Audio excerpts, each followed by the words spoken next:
Welcome everyone to Almost Cancelled. I am Peter, that is Connor, and we are going to talk about The Boys, Season 2, Episode 8. It's called What I Know.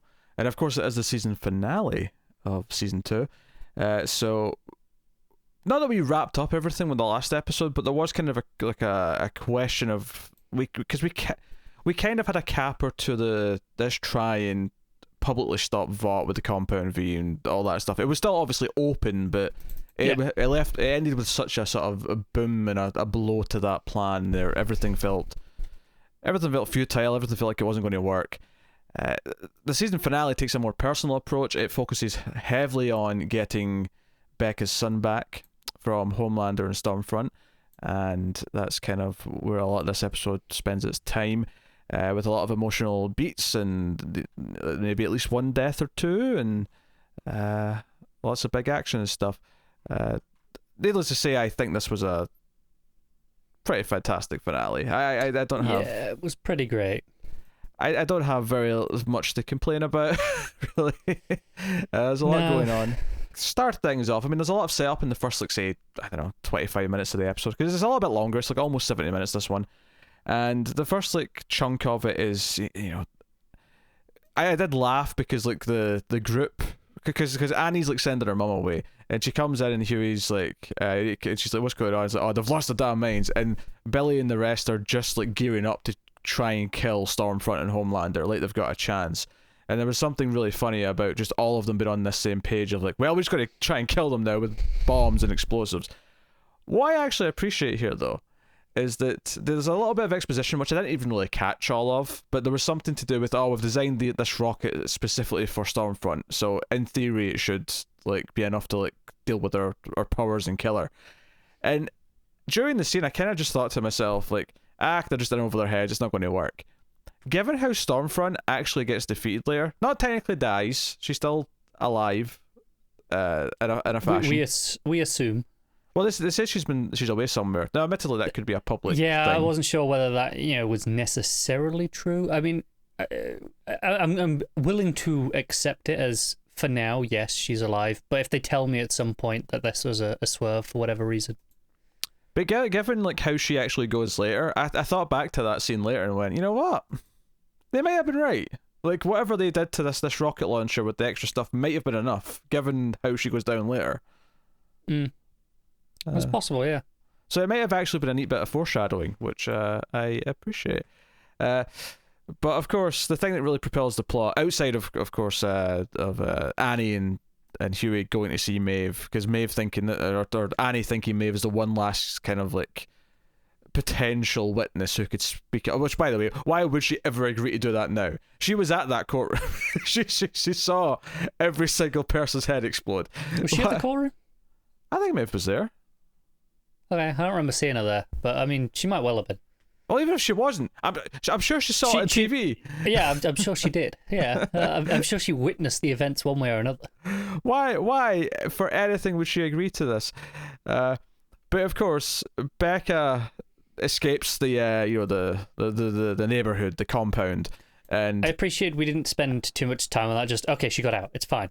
Yeah, it was one quick scene of her running through the trees and dodging guards. It wasn't much. It was just enough to get the idea of what she was doing. Maybe a sense that some of Billy's teachings have rubbed off on her. Yeah, I mean, he got in and out a few times, so it can't be that difficult. But she shows up at the door, and there's a lot of fun stuff here because a lot of the other characters either have never met Becca at all, or even if they have met Becca, seeing her and Billy together again. Because there's that great moment where they have this romantic little moment with each other, and the rest of the group's all watching them. No, I mean, Huey and Annie, I think, are away, but the rest of them are all sitting Everyone else just kind of stood there going, ooh, what's going on here? Yeah, and Butcher just goes, oh, F off, you lot, in typical Butcher fashion. And, of course, just as you're thinking, Butcher's being there for her, she's like, please, we need to find him, we need to find Ryan. He goes and makes this deal. He gets Edgar. They make this deal. In fact, this episode finally kind of addressed something that we've been talking about a little bit throughout the season, is exactly what he and Stormfront think of each other. It's been kind of a question we have had throughout. And this was kind of more or less what I was expecting, which is it wasn't something where I mean, because we had like some insane theories of him being get outed and all sorts. Yeah, I mean, they were really, even at the time, we were like, this is just, out there. Yeah, it's actually kind of a lot more realistic and a lot more depressing in that he knows she's a Nazi bitch and an evil racist, but it's good for the bottom line for her to start up this trouble, so he's willing to do it for money. There's quite a few things in this episode that were just a little bit too real. We open with Homelander making a PSA for what to do in the event of a soup terrorist attacking a school. There's so much in this episode I'd forgotten about this. You're right, yeah, there's a moment in this where he says that all the teachers will have a supplied firearm, and I'm like, oh, come on. Come on. Yeah, it's not subtle. Again, this show never is, but that's okay. The whole time I was thinking, wait a minute. So you're saying, because this whole thing is what to do if a supervillain's at the school, and he's like, okay, follow these rules, you get some weapons, your teacher will have one, but you'll use anything you can. You see like some kids with like a flagpole, like ready to fight, and they lock the door and the windows, and I'm like, wait a minute, we're talking about someone with a power level similar to like the Seven. What is any of this going to do? and then it is just, make sure you survive, it's them hiding behind tables, and it's like, oof, this hit. Like, if someone has a similar powers to Homelander, or if Homelander himself ever is the one doing this, which, let's face it, he could be with the right prodding, like, all he has to do is like slice everyone open with his heat vision, which we actually see later on him literally doing that to at least one person. Yeah. So yeah. And that wasn't the only thing near the start. Again, it was because it goes from this into a scene with Gia from Timeless, the senator. And she's with another senator or congressman, whoever it is that's there.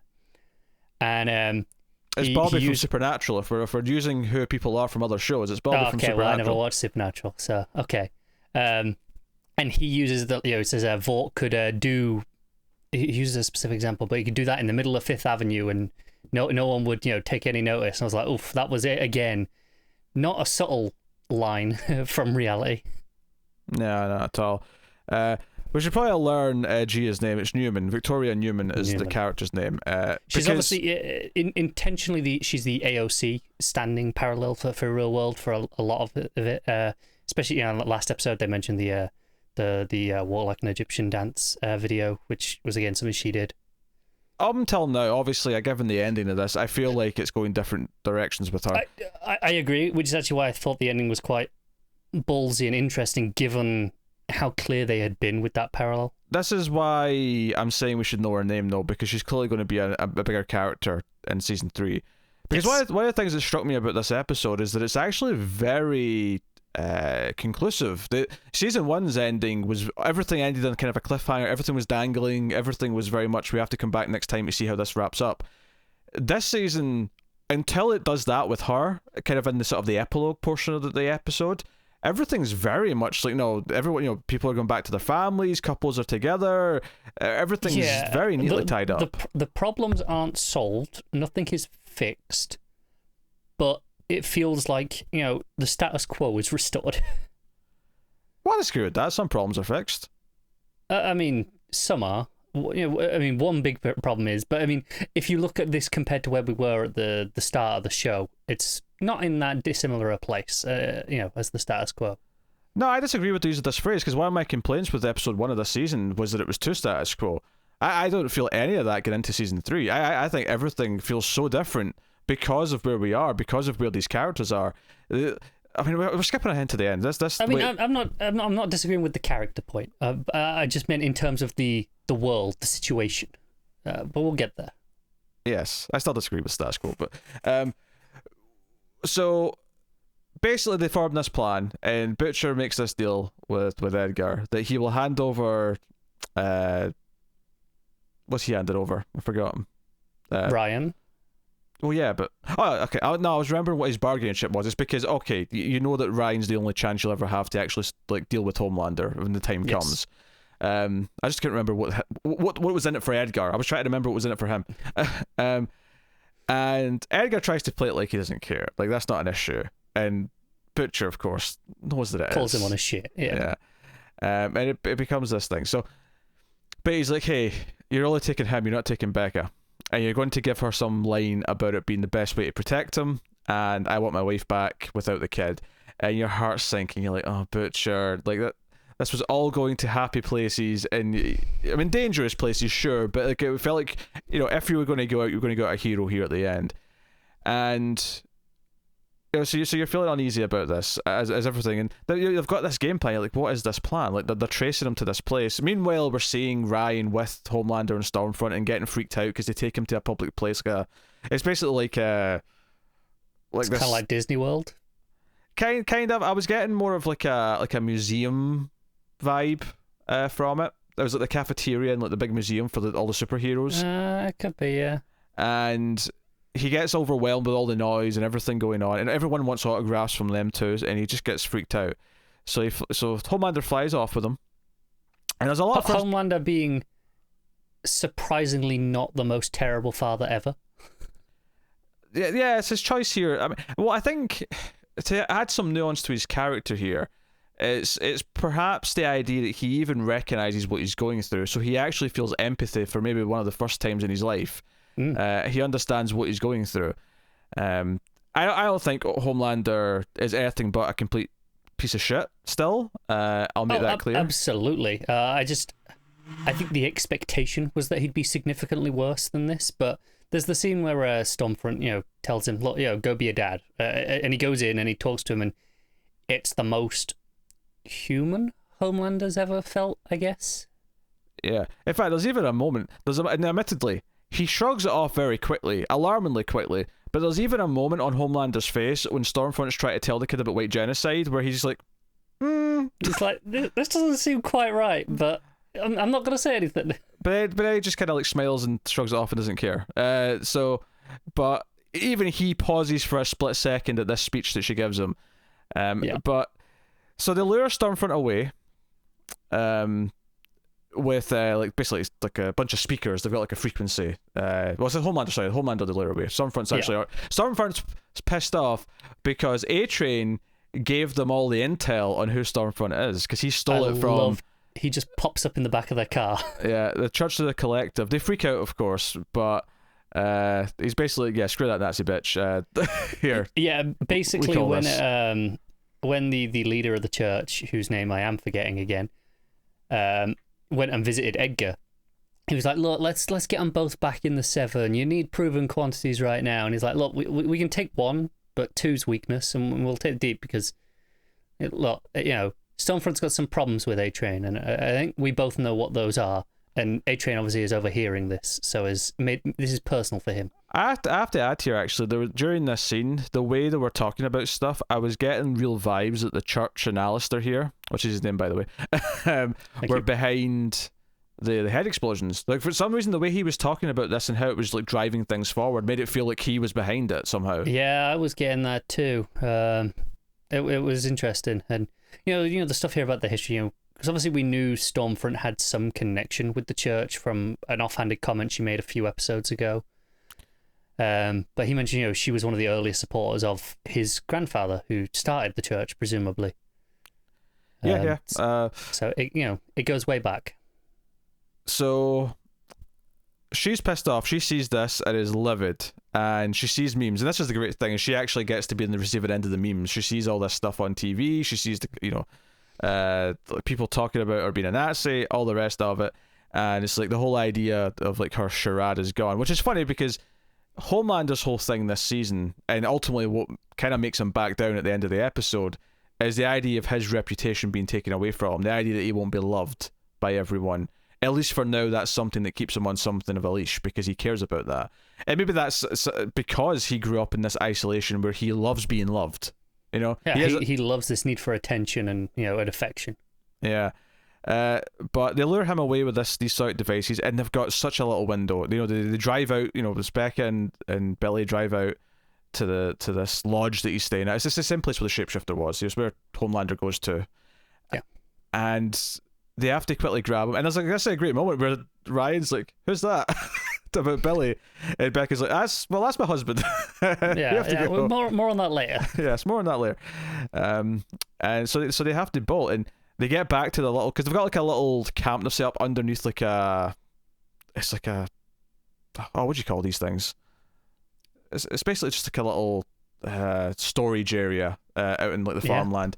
But they get back there, and it's like, okay, MM's going to take you, to where you're going, and he confesses what his plan was. Them being back here is already against the plan. So the others are confused as to what's going on here. Yeah, they were supposed to stay because this SWAT team from Vought show up which I thought was really, and admittedly it's a bit null and void by the end because of Homelander's kind of confronted by everyone anyway, but I was thinking in the moment where Homelander comes in and starts asking where his son is and then splits the guy in half with his heat vision, I was thinking, whatever's just went on here, he doesn't fully understand it yet, but he knows that Vought had a hand in this now. Like, he comes in and he sees this SWAT team, and I'm like, damn, like, what's his reaction going to be that Vought were working against him in some way? Now, by the end of the episode, it doesn't really matter as much, although I imagine that to his character, it may still be an underlying thing next season that, he sees that Edgar's not fully behind him, and there's going to be tension there. I think there's a scene at the end that I laughed at that directly plays into this feeling. Is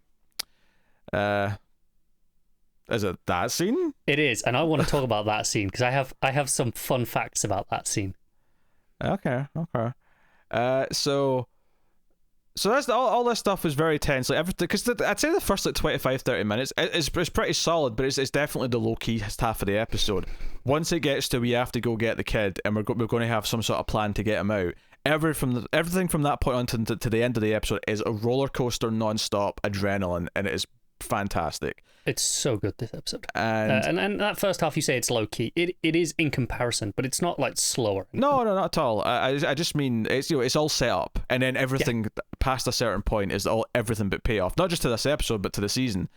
And there, and even this scene before they leave is great, where Butcher says, "Look, I'm going to f that kid up. I tried to betray you. I'll do it again because I know who I am, and I don't want him to learn from me."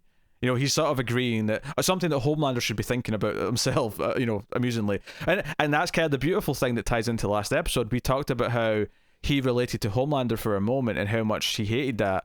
And the idea that his father made him the way he was, the way Homelander was raised was what made him the way he was, and it was, Vogel Beach or whatever his name was. And here, he makes the choice to do in some way to do the thing that breaks that cycle where he says, no, I'm not going to have this kid become something because of me. I'm going to do the right thing. He's actively trying to be better than Homelander, which I know is a low bar as a rule. Of course, But in this particular context, that's actively what he's trying to do. He knows after the events of last episode what Homelander would be kind of feeling as well. And of course, like one of the things here is that obviously Becca's going to die in 10 minutes. Is that this idea that she also believes that Butcher himself is better and can be better. And maybe that ties into like parenting 101, this idea that you think you're not good enough to be a parent, but then you kind of do it and you see yourself through it. For the most part, you get all right. Yeah. No one goes into it as an expert that first time. Maybe on kid number 2, you've got a better idea what to expect. But kid number 1, you never know what you're doing.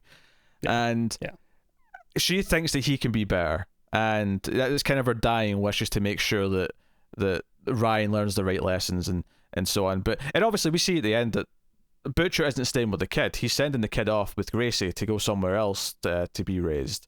At least for now, yeah. At least for now. I do suspect we're going to see him next season in some capacity at some point.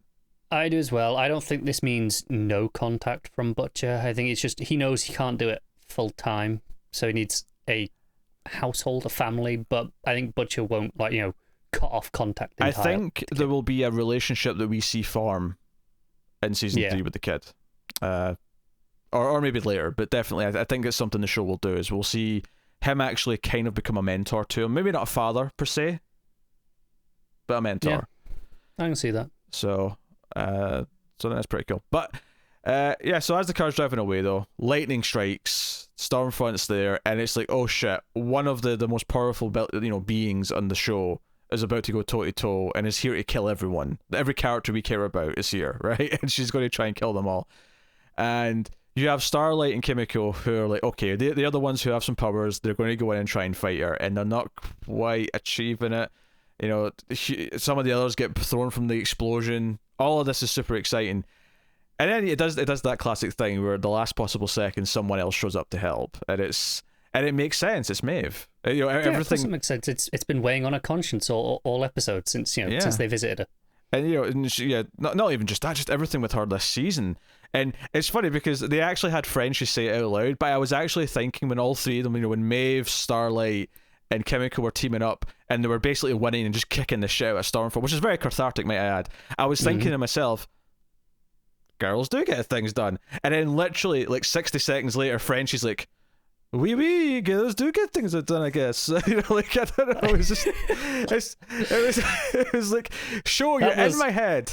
You're in my head. About as good as his French accent, which is to say equally terrible. Look, I'm just saying, I was having this thought, and I love the spin in this, that Stormfront doesn't really get to be a part of the trio, right? Kimiko's the real third person in that trio. Yeah, and I like as well that it doesn't feel like weird that Frenchie's referencing it, because it was like, a big ad campaign. Yeah, he'll have seen those ads as well. It will have been public by now, and it will be in his head too. So it kind of makes sense that one of them would make a quip like that. Yeah, so no, it's super exciting. So, but obviously Homelander comes out of the lodge covered in blood. He flies off. He catches the others. Actually, no, Stormfront catches them first. What am I saying? Stormfront catches them first. I'm getting confused because both of them show up after, just at a point. But Stormfront shows up and is basically going to kill Becca. She's choking the life out of her, and she's like, look at me, I like watching the light go out. Yeah. And the whole standard time, evil shit. The whole time you see Ryan, he's just getting angrier. And there was a setup earlier on in the episode where they're trying to get him to use his heat vision, which they're sure he's got because he's inherited powers. Well, I've even seen his eyes glow up earlier in the season, so we know he has it. Right. And then they're like, well, maybe it helps to picture someone you hate. And he's like, oh, I don't hate anyone really. And in that moment, oh, this is going to be one of them later. Not necessarily that he's using it on, but that they're going to be the thing he hates to activate it. Yeah, it's a great moment. You're kind of waiting for it to happen, and part of me was wanting to see almost what we saw from Homelander earlier, where we just see it slice through her, just get the glory kill. But it does this thing where it flashes white instead, and we kind of get, okay, what happened? And it's the idea that maybe it was even bigger than what Homelander's is like. It's like an actual explosion. Well, yeah, and the fact is, we've seen Homelander heat vision Stormfront multiple times.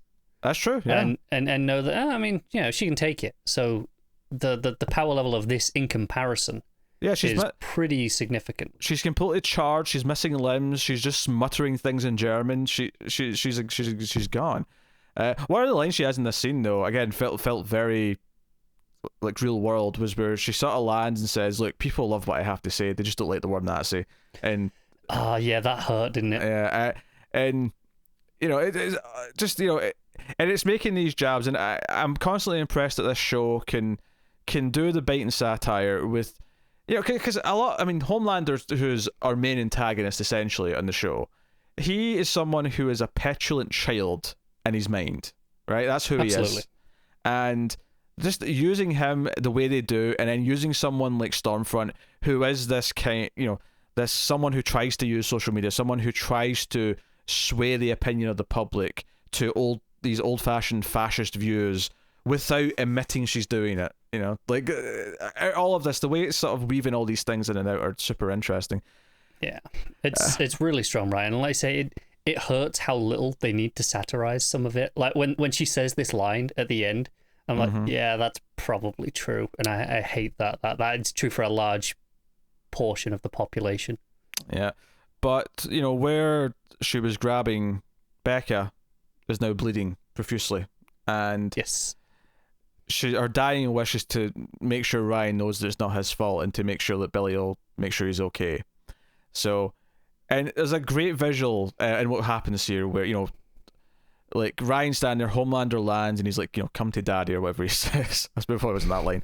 But there's a great visual of Ryan just slowly walking over to Butcher and standing behind him. And not only that, but Butcher actively doing that thing where he just slightly puts his hand out as if, get behind me, kid. The acceptance. Yeah, the acceptance that I'm the one who's the guardian here now.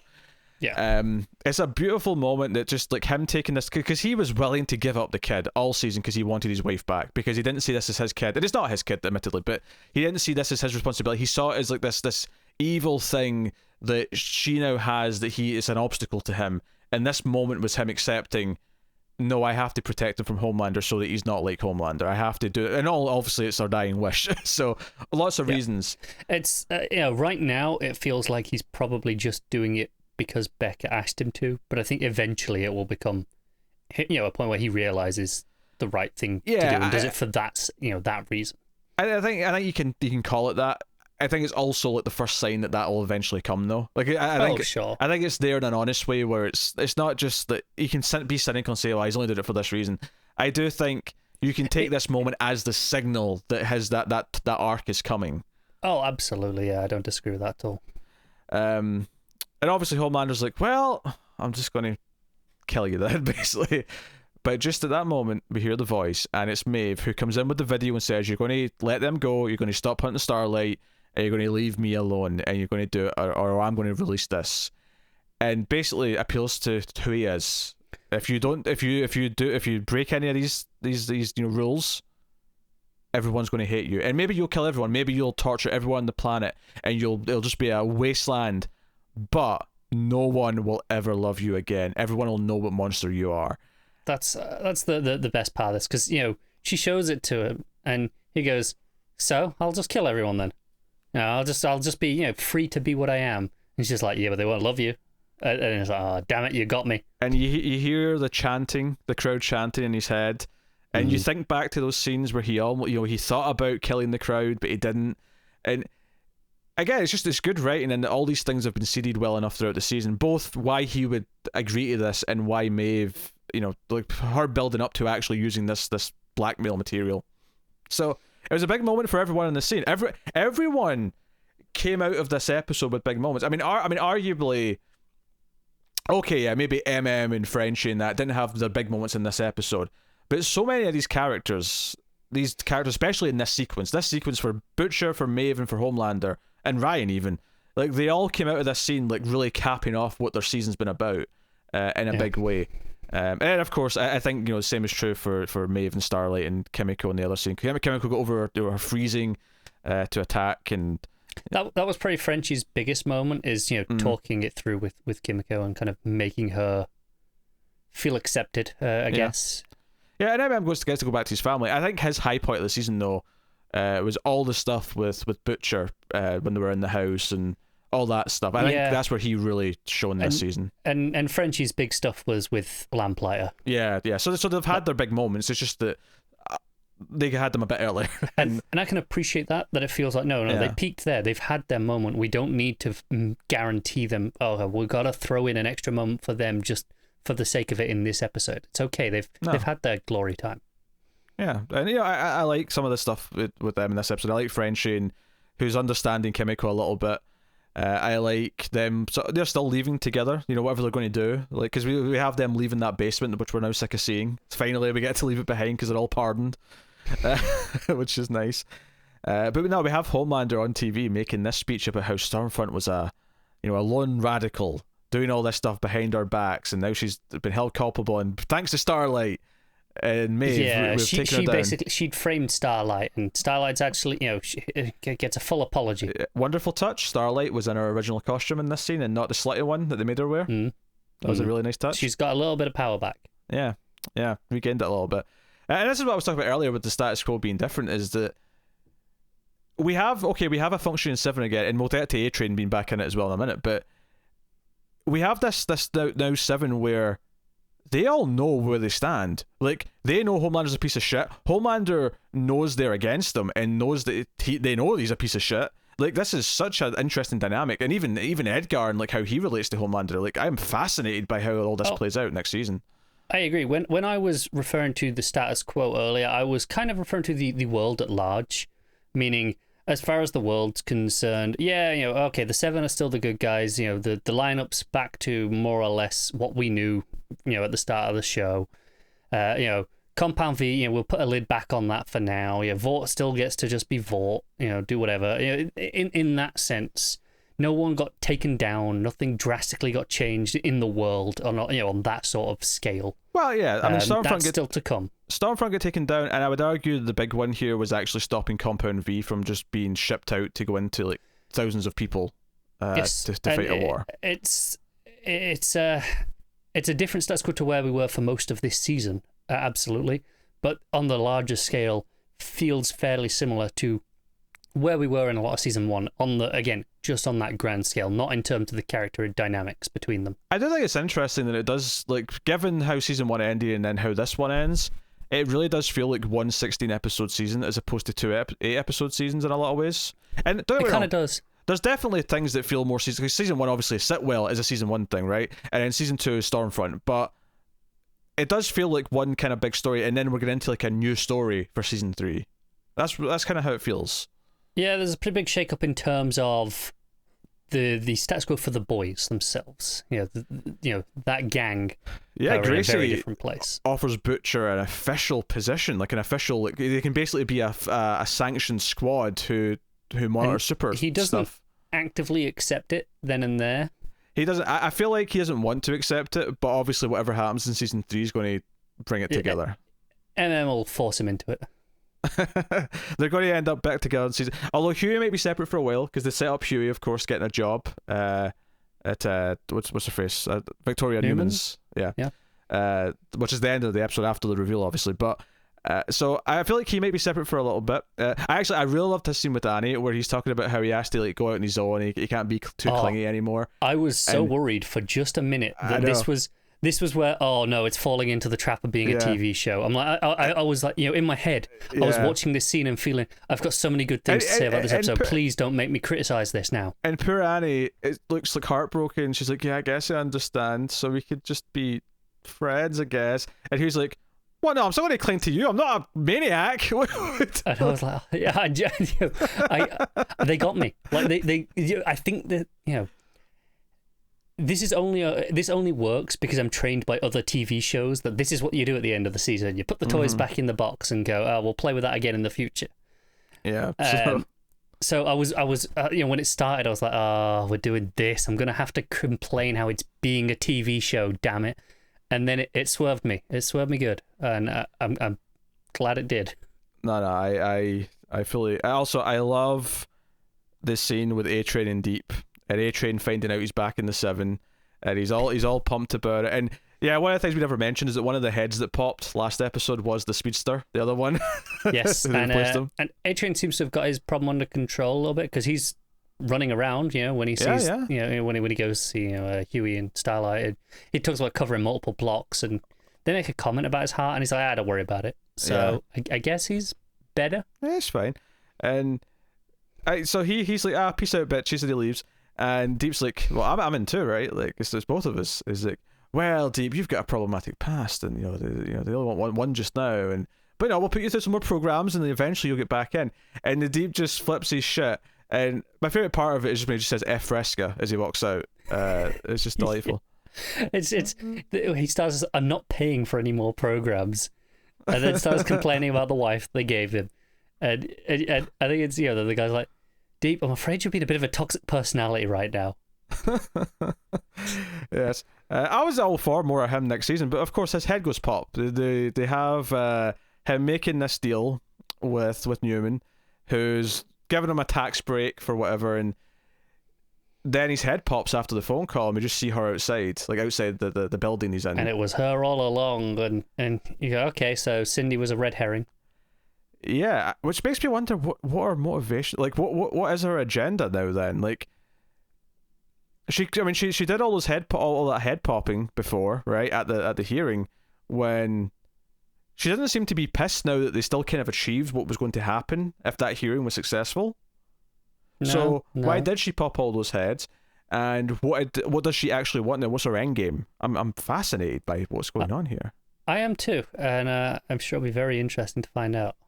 Yeah, and there's an argument to be made that maybe they've done so much good stuff with the straight satire that, okay, they've done what they want to do with it now after 2 seasons. Now it's time to do something very different and take a different type of villain and do something that isn't as directly like 1-to-1 with real life. While it's possible that they could do that, I suspect they'll find a different angle, a different satirical angle still, though, to tackle. Yeah. I think that's a large part of what makes the show what it is. Don't get me wrong, I'd still probably enjoy it if it wasn't doing that, but that does make it a bit more of what its identity is. I think is it has a bit just of a bite. the how real world the satire is. I'll have to wait and see what they actually do with that. I mean, they've earned a lot of goodwill at this point. I'm willing to just trust them and wait and see. I'm going to go out on a limb here and assume that they're not suggesting that AOC is an evil, brain exploding. I'm willing to also supervillain? assume that's not the statement they're making. And I think that's part of why this works as a twist, is because they set up that's who this character is supposed to be. So we're expecting her to be the good guy, right? But they kind of establish that.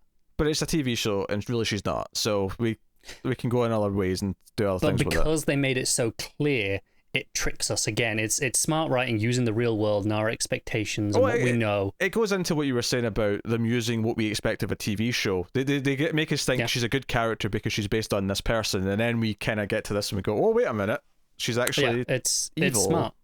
So, no, and yeah, it's okay. We have to talk about Homelander jacking off on the top of the skyscraper.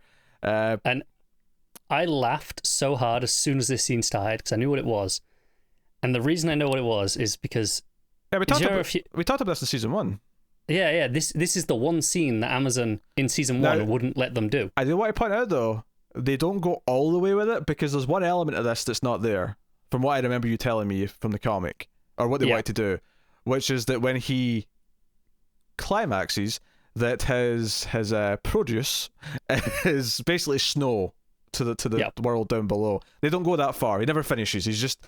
But let's keep in mind what he's actually saying here. He's as he's jacking off, he's just telling himself that he can do whatever he wants. Like he's still got power. Damn it! Like he's he's trying to convince himself. This is the ultimate power move as far as he's concerned right now. And I think it's interesting because like we've never seen him masturbate before. Like every time, because he's had a lot of weird sexual encounters, right? He's had if it wasn't Nazi bitch, it was weird mummy things, or it was shapeshifter. He's always had someone there to fulfill his weird things. So I think there's actually something symbolic, believe it or not. I can't believe I'm saying this, but there's something symbolic in him having to jack himself off at the end of the season. It's like symbolic of him actually being kind of taken down a peg or two, at least for now, which might make him more dangerous. And there's also you could take the angle of the sentiment, if you want a job done right, do it yourself. I can see him kind of taking that approach in the future. That doesn't apply to sex. I know, but in terms of just the way his mindset is, I can feel like that might be the way he's thinking about it. But yeah, he may be more dangerous now because of this, because he feels, because sometimes a hurt animal is the most dangerous animal. It is. So, yeah. I wonder what changed on Amazon's end, that they were like, oh fine, you can do it. Like, because even when this was cut and we knew this was cut, we were like, that's far from the most outrageous thing this show has done. And that was in like episode 4 when we learned about this. Well, maybe it's the part that's not there. Maybe it was the jizz being in the snow. Maybe that was their sticking point. And he said, okay, if we don't do that part of it, can we have him having a wank at the top of the city? And they're like, I mean, maybe, sure. But I feel at that point you would probably just re-edit the scene you already, because they shot this, when they did it back then. So I feel like you just re-edit it without that, if that was the sticking point. I'd be curious to know if this actually was what they shot originally, though, or if they did reshoot it, because I suspect they reshot this now based on the because dialogue. of what he's saying. Yeah. I think it was probably different the first time they shot it because of, again, context of where Homelander was at the time. Well, in that sense, though, then I would say season 1 was successful. It actually happens that season 2 is even more successful. Season 2 of The Boys, I saw, I didn't bother reading them, but I saw some headlines. It was like, oh, it's outperforming almost all Netflix shows week 1 or something like that, based on whatever metrics we have to go on. So I wonder if just the success of season 1 sort of like, okay, you get a pass now. You can give him a bit more freedom. That said, though, Kripke on Twitter wanted to put the porn scenes they shot uncut onto like some porn website, and Amazon won't let him. Oh man, which I think's really funny. I think they should, just for shits and giggles. Oh dear. That's quite funny. And because I'm sure they didn't actually shoot that much of them. I'm sure there's probably not that much more than what we saw in the clips. Like there's enough though, isn't there? Clearly, there's probably just some extended takes. There's probably, obviously, since the topless or whatever, there's a bit more nudity. But I don't imagine that there's. It's not like they actually shot hardcore porn scenes. They're not actual porn. Unless they did. That would be really committing to the bit. It would, wouldn't it? Although I would, appreciate the idea of them going, no, screw this. We're going to hire some, porn performers, whoever you've got, and just we're going to pay them a reasonable wage, or whatever we're paying, whatever the going rate is. But like, look, we're going to film this and we're going to use whatever it is. I would appreciate the respect in that, almost, of just do it properly. It just sounds like a lot more effort. I just imagine Crip Kenny's office going, "Hey Margaret, an accountant, can you look up what the going rate is for the porn actors these days?" I mean, I'm assuming this wouldn't even be like second. They just outsource this to whichever porn company and go, "Here's some costumes. Can you just shoot us a handful of scenes?" I'm not going to we'll pay you. I'm not going to admit to knowing a bunch of porn company names, so I'm not going to make the joke I want to make. You know way too many, don't you? I don't know if I know that many. But even admitting I know one's too many. Is it though?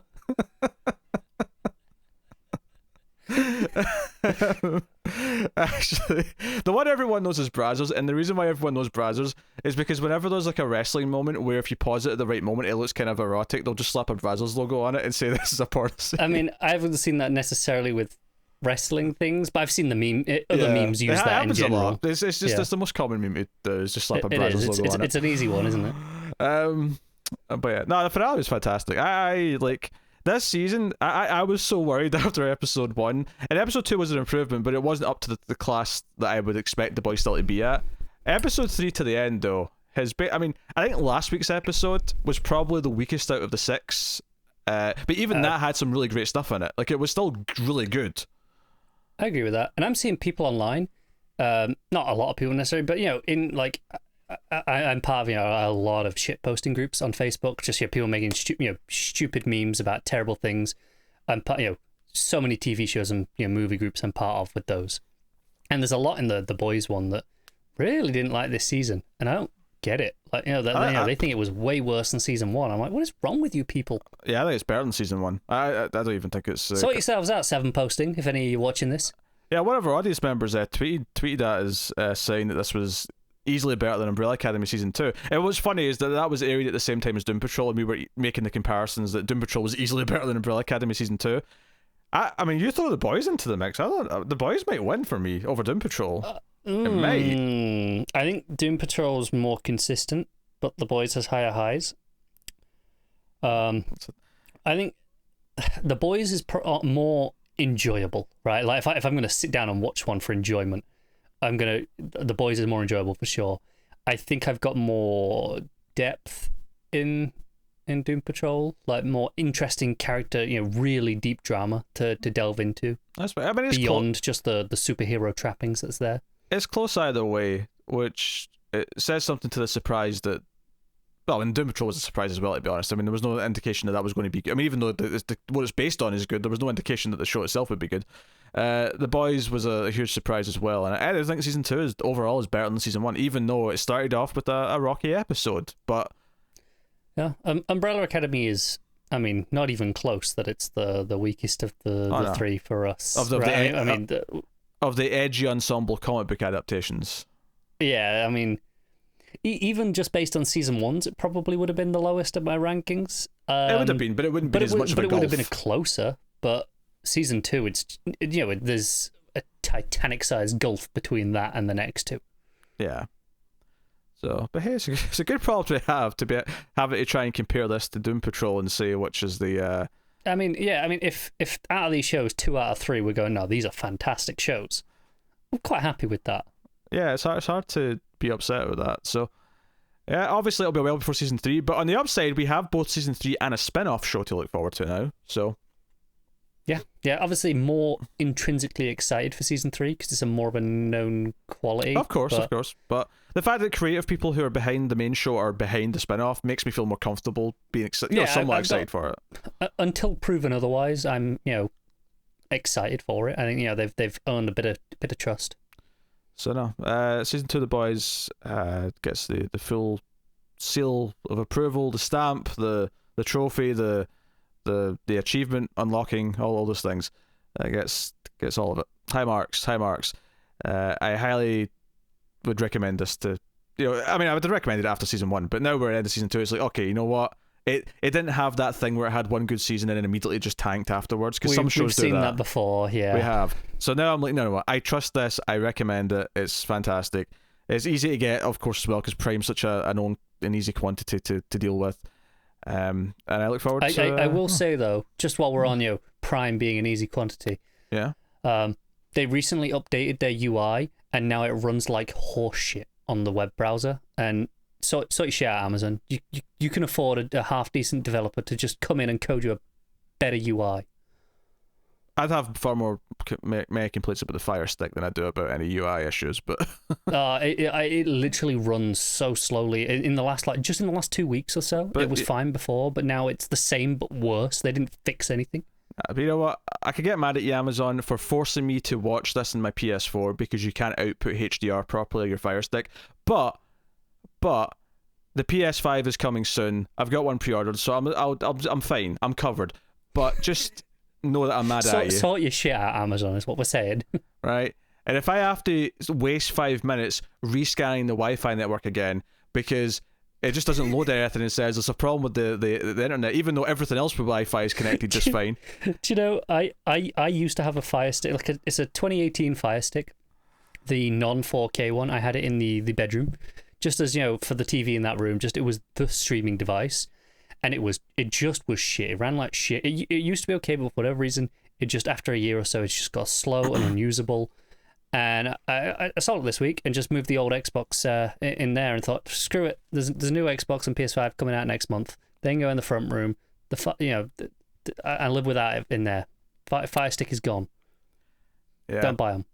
So, no, I don't recommend it.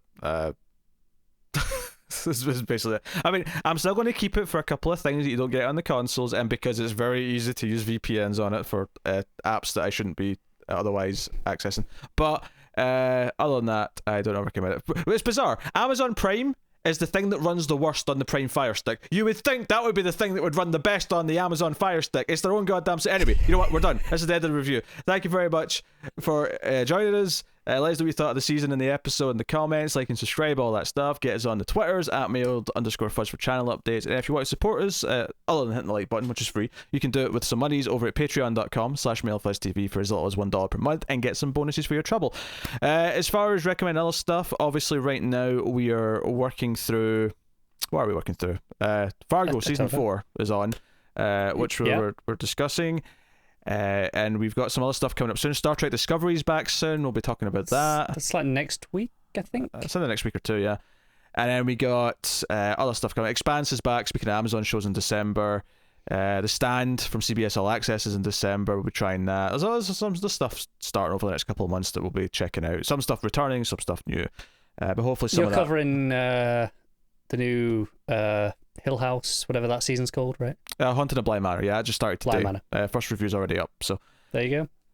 But yeah, so hopefully that's interesting. Check out some of the movie shows as well, or whatever else if you're interested. But thank you very much once again for watching or listening. We always appreciate it. Keep watching TV, guys. Have you got any vanilla?